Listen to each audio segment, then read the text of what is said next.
గురువులు చక్కగా చదివించారు.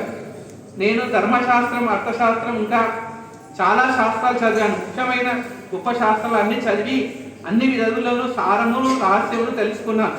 అంటే గురువులకు ఇబ్బంది కాకుండా ఏం చెప్తున్నానంటే, నాన్న నాకు గురువులు చాలా మంచిగా నేర్పించారు, గురువులు చెప్పినవన్నీ కూడా చాలా బాగా నేర్చుకున్నాను అనేసరికి కొద్దిగా గురువులకు రిలీఫ్ వచ్చిందన్నమాట. అమ్మ ఈసారి కొద్దిగా నన్ను ఇప్పుడు బయటకి వేసి కనిపిస్తున్నాడు అంటే, నువ్వు చదివిన దానిలో చెప్పమన్నావు, వారు చెప్పిన దాంట్లో నీ అడగలేదు అంటే వీడు అనుకుంటాడంట, మళ్ళీ సేమ్ ఇంతకుముందు ఫస్ట్ వచ్చినప్పుడు ఏదైతే అడిగాడో నువ్వు చదివిన దాంట్లో చెప్పమన్నారు కానీ వాళ్ళు అడిగిన దాంట్లో చెప్పమనలేదు కదా.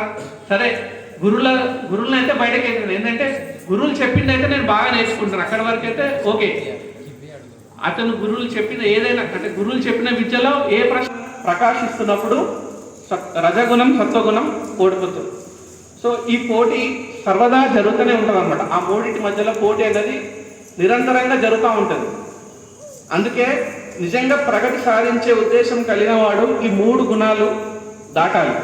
అంటే మనం మానవుడు ప్రగతి సాధించాలంటే ఈ 3 గుణాలు కూడా దాటాలి. లోకంలో ఉన్నాయి 3 గుణాలు, కానీ ప్రగతి సాధించాలంటే ఈ 3 గుణాలు దాటి సత్వగుణం సాధన ద్వారా సత్వగుణాన్ని పెంపొందించుకొని ఆ విధంగా రజ తమో గుణాలను ఓడించాలి. ఈ 3 ప్రకృతి గుణాలు ఉన్నప్పటికీ మనిషి స్థిర నిశ్చయుడై సత్వగుణాన్ని పొంది ఆ తర్వాత సత్వగుణాన్ని కూడా దాటి వసుదేవ స్థితి అని పిలువబడే విశుద్ధ సత్వగుణంలోకి వెళ్ళాలి. హర్షవర్ధన్ డిపి.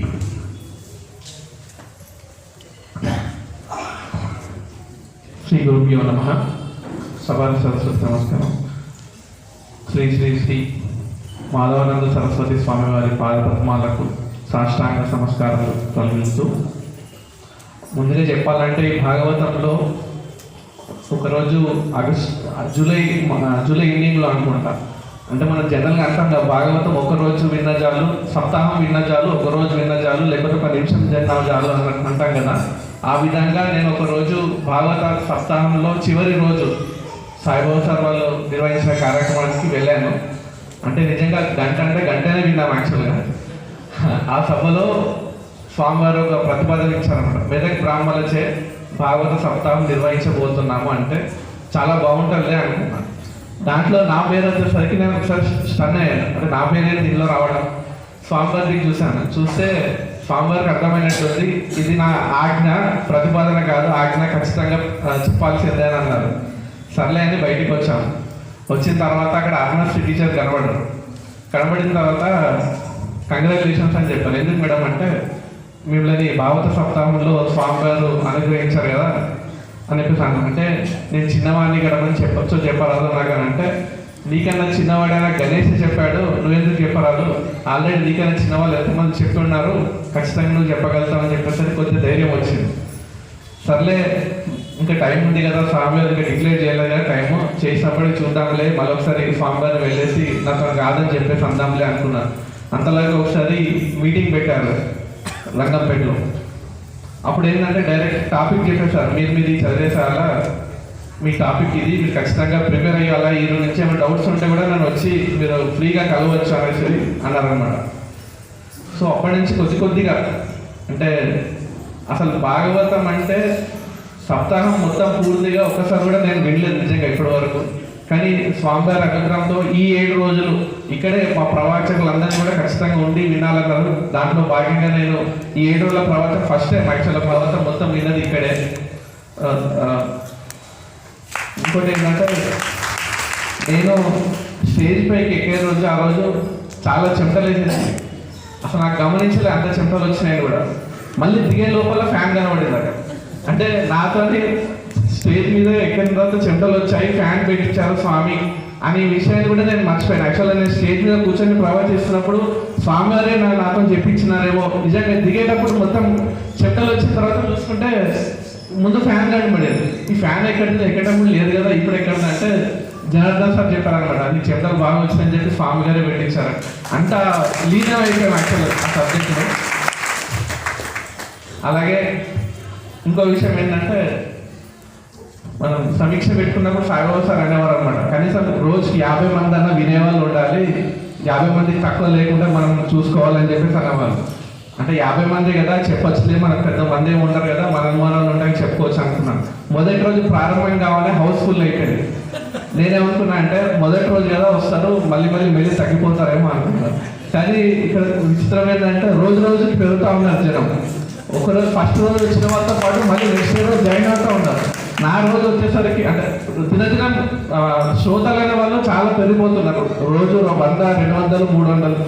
నేను అనుకున్నా అంటే స్వామివారు శాశ్వతగా కుమారస్వామి గారు పెట్టారు కదా, సరే స్వామివారు ఏంటన్నా నా రోజు ఉంటారో ఉండరో, స్వామివారి ముందు నేను చెప్పాలంటే నాకు కొద్దిగా భయం కదా, నా రోజు స్వామివారు ఉండకపోవచ్చులే అని అనుకున్నాను. కానీ విచిత్రం ఏంటంటే స్వామివారు 7 రోజులు కూడా ప్రతి ఒక్క శ్రవణం. అంటే నేను చెప్పింది స్వామివారి ముంగడ మేము చెప్పింది హనుమంతుని ముందు పిల్లగంతులు వేసినట్టు. యాక్చువల్గా స్వామివారు చాలా ప్రవచనాలు చేశారు, కానీ మేము దాంట్లో నేర్చుకొని చెప్పింది ఒక రవంత మాత్రమే. సో దానిలో కూడా స్వామివారు మాతో చెప్పించారని మనస్ఫూర్తిగా కోరుకుంటూ ఈ అవకాశం ఇచ్చినారు అనుకుంటాను నేను.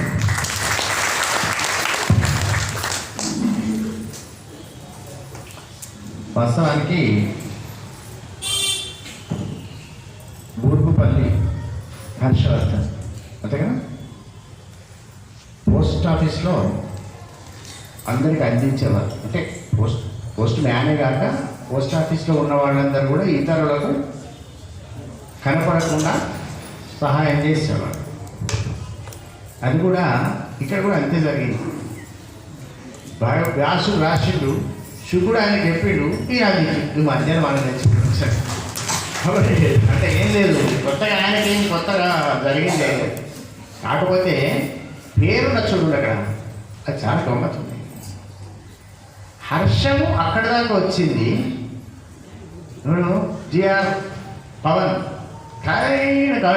తీసుకొచ్చి అక్కడ పెట్టిండి అనుకుందాం. అప్పటిదాకా హర్షం తీసుకొచ్చి వీళ్ళంతా ప్రసాదం, వీళ్ళు ప్రబోధము, ప్రసాదం, వీళ్ళంతా ఏం చేసి హర్షం తీసుకొచ్చింది. అప్పటి నుంచి ఏం చేసిండు ఆయన, వర్ధన్, మన హర్షమును వర్ధింపజేసిన వాడు. ఆ విధంగానే బెరుకు లేకుండా, వాస్తవానికి అది ప్రహ్లాద ఘట్టం అంతే కదా, ప్రహ్లాద ఘట్టం. చెమటలు పట్టాయా చెప్పండి ఒకసారి ఆలోచించండి. ప్రహ్లాద ఘట్టంలో చెమటలు పట్టకపోతే నరసింహుడికి వీలు ఉంటారా? నరసింహస్వామి వస్తుంటే చెమటలు ఎవరికైనా పడుతుంది. మరి అందుకని చెప్పి ఆ చెమటలకేం విలువలేదు, దీనికేం విలువలేదు. కానీ మొట్టమొదటిసారిగా స్టేజ్ ఎక్కి చక్కటి ప్రవచనను అందించిన వాళ్ళలో ఇతను కూడా గొప్పవాడే. ఆ విషయానికి ఒకసారి మనం గోపాలకృష్ణ